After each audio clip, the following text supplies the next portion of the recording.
TV मैं हूं आपके साथ आरती तिवारी। देश भर में नीट परीक्षा की धांधली का मसला अभी थमा भी नहीं था कि अब एक और पेपर लीक मामले से घमासान मच गया। जी हां, विभिन्न शहरों में आयोजित यूजीसी नेट जून 2024 की परीक्षा को रद्द कर दिया गया है और इसके बाद लोगों में भारी गुस्सा दिखाई दे रहा है। सरकार हर बार हो रही पेपर लीक के मसले पर गिरती हुई नजर आ रही है।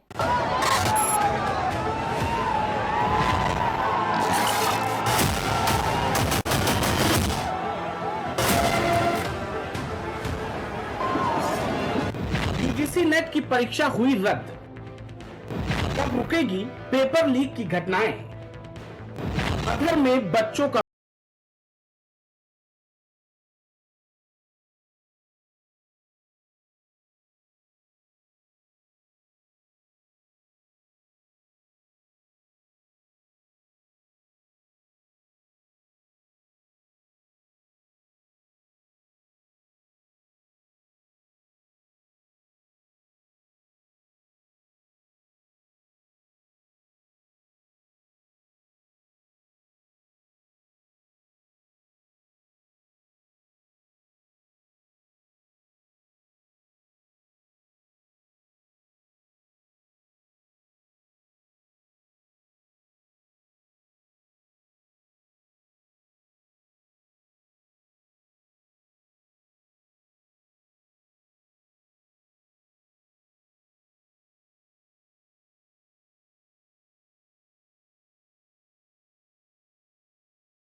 वरुण चौधरी ने शिक्षा मंत्री धर्मेंद्र प्रधान से एनटीए को बैन करने की गुहार लगाई है। एनटीए जैसे चोर संस्था को तुरंत बंद कर देना चाहिए। आज मैंने सुबह भी प्रेस के माध्यम से बात करी थी, अब मैं फिर कर रहा हूं। जिस तरीके से नीट के पेपर में धांधली हुई, अब आप देखेंगे हिंदुस्तान का सबसे बड़ा जो रिसर्च का एग्जाम होता है नेट का, उसका भी पेपर लीक इस संस्था ने करा और आज वो पेपर कैंसिल करना पड़ा इस संस्था को।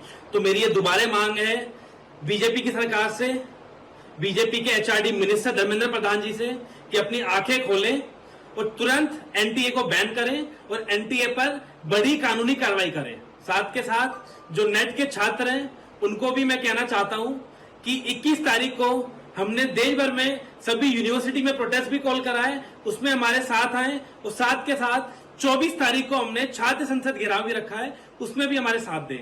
और नीट के और नेट के जो युवा साथी, जो छात्र छात्राओं का भविष्य खराब करने का काम इस एनटीए ने करा है, इस बीजेपी के एचआरडी मिनिस्टर धर्मेंद्र प्रधान ने करा है, जो पिछले 10 दिन से सो रहे हैं। जो नेट के छात्र सड़कों पर लड़ रहे हैं, उन पर एफआईआर करवाने में बिजी हैं, ना कि उनको न्याय देने में। उनसे भी मेरी अपील है, नरेंद्र मोदी जी से भी अपील है कि तुरंत एनटीए को बैन करें। अब बात करते हैं कि आखिर यूजीसी नेट होता क्या है और इसकी परीक्षा पास करने के बाद क्या फायदे मिलते हैं। क्या है यूजीसी नेट? विश्वविद्यालय अनुदान आयोग राष्ट्रीय पात्रता परीक्षा। यूजीसी नेट से क्या होता है? परीक्षा पास करने पर असिस्टेंट प्रोफेसर बनने की योग्यता, जूनियर रिसर्च फेलोशिप की योग्यता, पीएचडी में नामांकन की योग्यता। पेपर परीक्षा लीक इस बार मुद्दा बना हुआ है। लगातार सफल परीक्षा कराने में विफल हो रही संस्थानों के चलते सरकार की फजीहत हो रही है। अब यूजीसी नेट की परीक्षा रद्द होने पर भी भारी बवाल मचा हुआ है। Output desk, prime TV. Paper leak सरकार के लिए गले की फांस बनता जा रहा है। जहां एक तरफ सरकार नए विश्वविद्यालयों को खोलकर शिक्षा को बढ़ावा दे रही है, तो वहीं इस देश में बैठे नकल माफिया इस देश की शिक्षा को खोखला कर रहे हैं।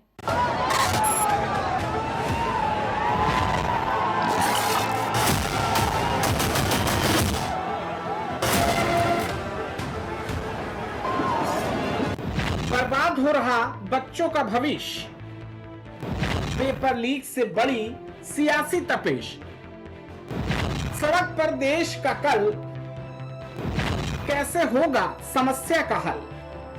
चुनाव के बाद लगातार देश में हो रही परीक्षाएं सवालों के घेरे में है। एक परीक्षा हुई नहीं कि दूसरी परीक्षा लीक की खबर सामने आ जाती है।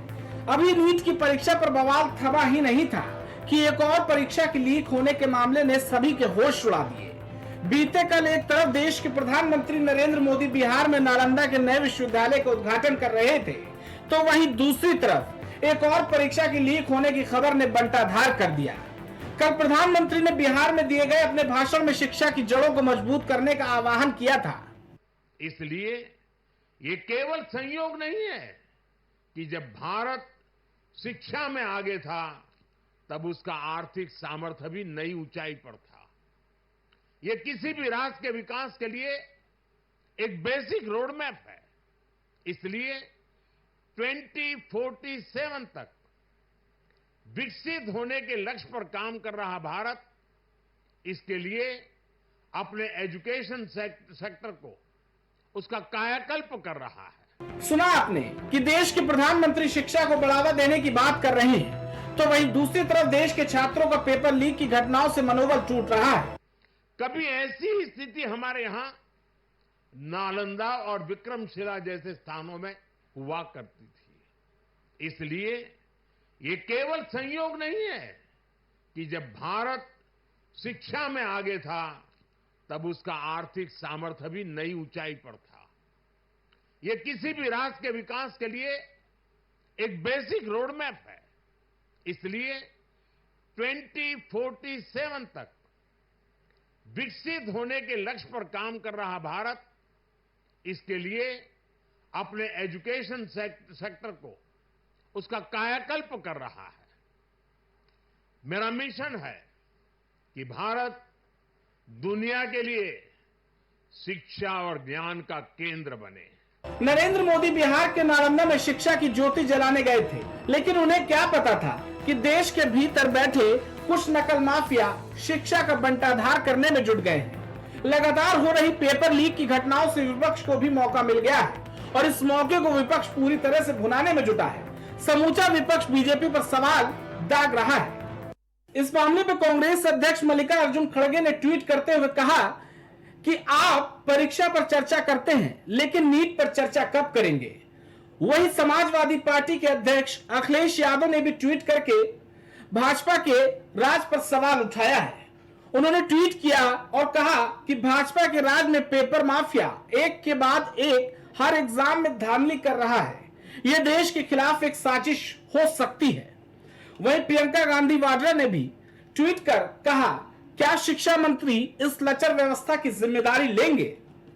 वहीं आम आदमी पार्टी की तरफ से भी ट्वीट कर कहा गया है कि अक्षम बीजेपी सरकार में बिना धांधली और पेपर लीक के एक भी परीक्षा नहीं हो पा रही है। उसके बाद नीट के पेपर में धांधलियां और अब यूजीसी नेट का पेपर। अब सरकार कह रही है कि साहब ऐसा लीक हो सकता होगा, सीबीआई को जांच सौंप दी। अरे जो सरकार एक पेपर नहीं करा सकती है, जो देश के भविष्य के कर्णधारों के शिक्षा को सुरक्षित नहीं कर सकती है, वो सरकार आखिर देश कैसे चलाएगी, लोकतंत्र कैसे चलाएगी, ये गंभीर विषय है। भारतीय जनता पार्टी के नेताओं को चाहिए, भारतीय जनता पार्टी के केंद्रीय मंत्री को चाहिए और भारतीय जनता पार्टी के बड़े ओहदेदारों को चाहिए कि तुरंत नैतिक रिस्पॉन्सिबिलिटी लेते हुए इस्तीफा दें। उनके ऊपर जो शिक्षा मंत्रालय है भारत सरकार का, वो कितना उदासीन हो गया है, कोई जवाबदेही लेने को तैयार नहीं है। मतलब पहले नीट का एग्जाम, अब यूजीसी नेट का एग्जाम, मतलब अब एग्जाम भारत में नहीं होंगे। अब भारत में जो विद्यार्थी हैं या जो उम्मीदवार हैं जो जीवन में परीक्षा देकर आगे आना चाहते हैं, अब उनका भविष्य अंधकार में रहेगा। इसकी कोई जवाबदारी लेने को तैयार है प्रधानमंत्री जी, गृह मंत्री जी, शिक्षा मंत्री जी, आप सब कहां हैं? और जो एनटीए बना है इसको तो बंद कर दीजिए भाई। अगर सबकी जांच सीबीआई और ईडी ही करने वाली है तो एनटीए को बंद करके सीबीआई और ईडी को ही दे दीजिए काम। फिलहाल परीक्षा लीक की आग पूरे देश में फैली है। इसकी जद में हजारों लाखों स्टूडेंट्स आ चुके हैं। ऐसे में उस मुद्दे पर राजनीति के अलावा ठोस कार्रवाई की भी जरूरत है। Output desk, prime TV. इस मामले में सियासत रुकने का नाम नहीं ले रही। लगातार हो रही बयानबाजी से सियासत का बाजार गर्म होता चला जा रहा है। चुनाव के बाद विपक्ष को एक और बड़ा मुद्दा सरकार को घेरने के लिए मिल गया है और इन सब के बीच नीट परीक्षा पर चल रहे विवाद को, यानी कि इस मुद्दे को लेकर एक छात्र के कबूलनामे से हलचल तेज हो गई है।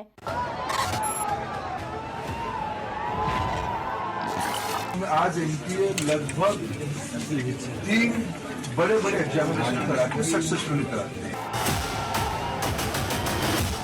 देश की शिक्षा मंत्री धर्मेंद्र प्रधान से हर कोई ये सवाल कर रहा है कि अगर कहीं कोई गड़बड़ी नहीं हुई तो फिर छात्र के कबूलनामे पर आप क्या कहेंगे। एक तरफ देश के शिक्षा मंत्री धर्मेंद्र प्रधान इस बात को लेकर आश्वस्त हैं कि कहीं कोई चूक नहीं हुई, तो वहीं दूसरी तरफ नीट पेपर लीक केस में बड़ा खुलासा हुआ है। एक छात्र ने कबूल किया है कि उसके फूफा ने सारी सेटिंग पेपर के लिए करा रखी थी। अनुराग यादव नाम के इस छात्र ने कबूल किया है कि सेंटर पर पूरी सेटिंग उसके फूफा ने कर रखी थी। अनुराग के कबूलनामे के सामने अब नीट की परतें खुलती हुई दिखाई दे रही हैं। मेरा नाम अनुराग यादव है। मैं परिदा थाना क्षेत्र हसनपुर जिला समस्तीपुर का रहने वाला हूँ। मैं अपनी सफाई का बयान बिना भय या दबाव, बिना लोभ लालच के शास्त्री नगर थाने में दरोगा तेज नारायण सिंह के समक्ष दे रहा हूँ। मैं नीट की परीक्षा की तैयारी कोटा में एलन कोचिंग सेंटर में रहकर कर रहा था।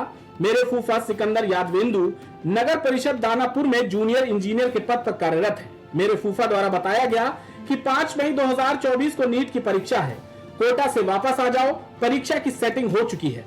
मैं कोटा से वापस आ गया और मेरे फूफा ने 4 मई 2024 की रात्रि में अमित आनंद नीतीश कुमार के पास मुझे छोड़ दिया। यहाँ पर नीट की परीक्षा का प्रश्न पत्र और उत्तर पुस्तिका दिया गया। रात्रि में पढ़वाया और रटवाया गया। मेरा सेंटर डीवाई पाटिल स्कूल में था। मैं स्कूल में परीक्षा देने गया तो जो प्रश्न पत्र रटवाया गया था वही प्रश्न सही परीक्षा में मिल गया। परीक्षा के उपरांत अचानक पुलिस आई और मुझे पकड़ लिया।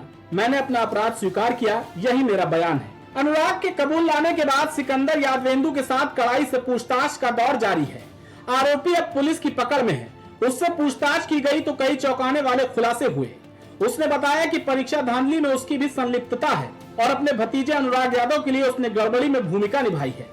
पटना के शास्त्री नगर थाना पुलिस ने अनुराग यादव से पूछताछ की और उसके इकबालिया बयान दर्ज किए गए। बताया जा रहा है कि सिकंदर यादवेंदु का रसूख बहुत ऊंचा है और उसका बड़े लोगों के साथ उठना बैठना भी है। कौन है सिकंदर यादवेंदु? जल संसाधन विभाग का अधिकारी, प्रतियुक्ति पर नगर विकास विभाग में आया। दानापुर नगर परिषद में जूनियर इंजीनियर के पद पर था।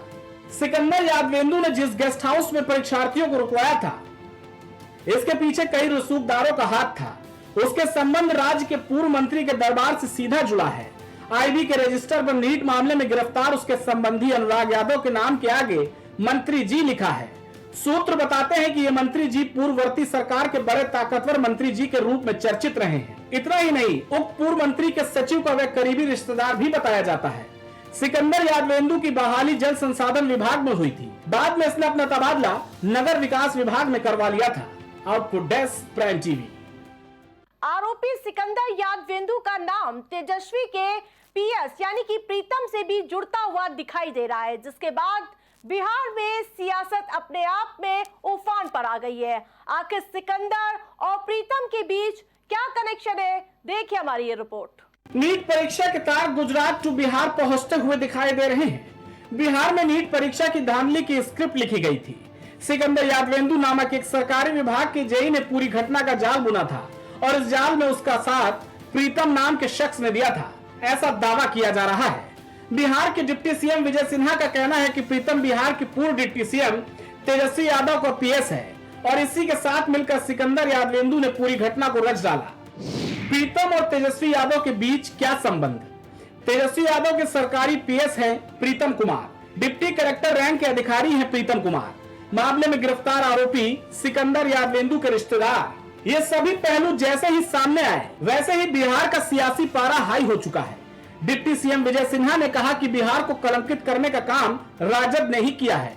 फिलहाल देखना यह होगा कि इस मामले में आखिर कब तक मुख्य आरोपियों की गिरफ्तारी होती है, क्योंकि छोटे मुलजिम तक कार्रवाई करना हमेशा का निजाम बन चुका है। नकल माफियाओं के हौसले तभी टूटेंगे जब कोई बड़ी कार्रवाई होगी, क्योंकि अगर कार्रवाई नहीं हुई तो ऐसे ही तमाम परीक्षाएं होती रहेंगी और पेपर लीक की घटनाएं रुकने के बजाय और बढ़ती चली जाएंगी। इस कांड के पीछे जिस किसी का भी हाथ हो, उसकी सघनता से जांच हो और फिर कठोर कार्रवाई कर एक मिसाल पेश की जाए। Output desk, prime TV. कुछ भाव पुष्प। आप देख रहे हैं प्राइम टीवी, सच साहस सरोकार।